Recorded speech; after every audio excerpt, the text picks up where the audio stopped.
Hi everyone. Today I'm going to show you how to use the bulk order form. You're going to go under the wholesale tab and scroll down to where it says bulk order form. Here you'll be able to enter the items that you want to order.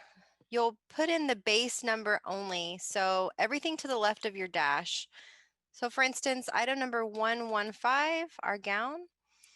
Once you enter that, it will give you some options and you'll select the one that you want, as well as your variation, so the size you want, the trim color you want, and the quantities. Make sure that you are putting your minimum quantities for that particular item. So I'll add a few more items so you can see how easy this is.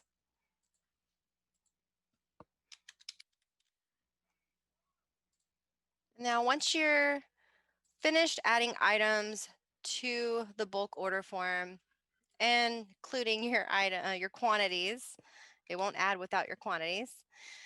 You'll add to your cart. And as you can see, it's added the items to my cart. You may continue adding items if necessary, or you may go back to shopping the normal way if you prefer to see the items. Thank you so much for your time. I hope this helps.